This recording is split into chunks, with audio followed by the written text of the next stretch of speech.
नमस्कार। अक्सर मन में एक बेचैनी सी रहती है ना? और ऐसा भी लगता है कि कीमती समय बस यूं ही हाथ से फिसलता जा रहा है।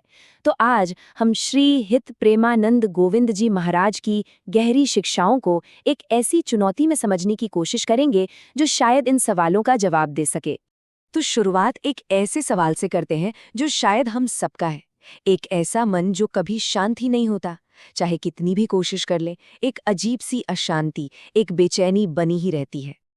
और इस बेचैनी के साथ साथ एक और एहसास जुड़ जाता है, ये कि हमारा कीमती वक्त रेत की तरह मुट्ठी से फिसलता जा रहा है। छोटी छोटी बेकार की चिंताओं और कामों में ये बर्बाद हो रहा है। और यहीं से इस चुनौती का कह सकते हैं पहला पड़ाव शुरू होता है, और वो है अपनी सबसे बड़ी दौलत यानी कि समय की असली कीमत को समझना। महाराज जी ने एक बहुत ही जबरदस्त कहानी से इस बात को समझाया। एक मरते हुए यूरोपीय करोड़पति की वसीयत में जानते हैं क्या लिखा था? बस यही चंद शब्द, दुनिया में सबसे बड़ी संपत्ति समय है। मतलब सार ये है कि आध्यात्मिक ध्यान, या जिसे भजन कहते हैं, उसके बिना जो भी एक सेकंड भी बीता वो हमेशा हमेशा के लिए खो गया। चाहे वो फोन चलाने में गया हो या फालतू की बातों में, वो समय गया। तो सवाल ये उठता है कि अगर समय इतना कीमती है तो फिर इसे सही से इस्तेमाल करने में सबसे बड़ी रुकावट क्या है? इसका जवाब कहीं बाहर नहीं, हमारे ही अंदर छिपा है। अब इस अंदर की लड़ाई को जीतने के लिए ये समझना बहुत जरूरी है कि कंट्रोल किसके हाथ में है। देखिए, इंद्रियां शरीर से ज्यादा ताकतवर हैं, मन इंद्रियों से ज्यादा बलवान है, बुद्धि मन से भी ऊपर है, और सबसे ऊपर शक्ति का असली सोर्स है आत्मा। लेकिन आज दिक्कत क्या है? दिक्कत यह है कि ये पूरा का पूरा सिस्टम ही उल्टा हो गया है। बाहर की चीजें हमारी इंद्रियों को खींचती हैं, इंद्रियां हमारे मन को भटका देती हैं, और फिर मन हमारी बुद्धि पर हावी हो जाता है। नतीजा, एक ऐसी जिंदगी जो बाहरी चीजों और अंदर के शोर से चलती है।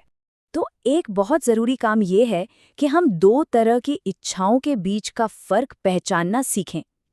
एक है मन की इच्छा, जो हम अपनी इंद्रियों को खुश करने के लिए बनाते हैं, प्लान करते हैं। और दूसरी होती है भगवान की इच्छा, जो बिना किसी प्लान के अचानक से होती है। हमें इसी दूसरी वाली दिशा को पहचानना है। तो फिर अपनी बुद्धि और आत्मा को वापस ड्राइविंग सीट पर कैसे लाएं?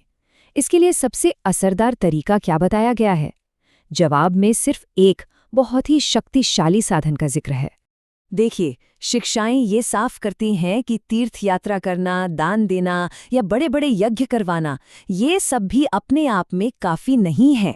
क्योंकि अक्सर एक चीज की कमी रह जाती है, अनन्य भक्ति, यानी ऐसा समर्पण जिसमें कोई दूसरी मिलावट न हो। यही एक सूत्रीय भक्ति वो असली ताकत है जो हमारी किस्मत को भी बदल सकती है। कहा भी गया है कि प्रबल पुरुषार्थ यानी पूरी ताकत से किया गया प्रयास प्रारब्ध को भी रौंद सकता है। और ये भक्ति आती कहाँ से है? ये आती है नाम जप से।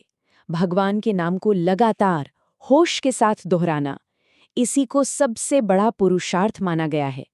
यही वो मेहनत है जो हमारी इंद्रियों को काबू में लाने के लिए जरूरी आध्यात्मिक शक्ति पैदा करती है। तो ठीक है, ये इतना शक्तिशाली अभ्यास है, पर इसे अपनी जिंदगी में उतारें कैसे? इसके लिए कुछ नियम बताए गए हैं एक साधक के लिए, यानी जो इस आध्यात्मिक रास्ते पर चलना चाहता है। तो सबसे पहली बात आती है खान पान की। इस पर बहुत साफ साफ नियम है, जैसे कि ऐसे समारोहों में खाने से बचना जहां पवित्रता की कमी हो। सलाह यही है कि केवल वही भोजन ग्रहण करें जो भगवान को समर्पित किया गया हो।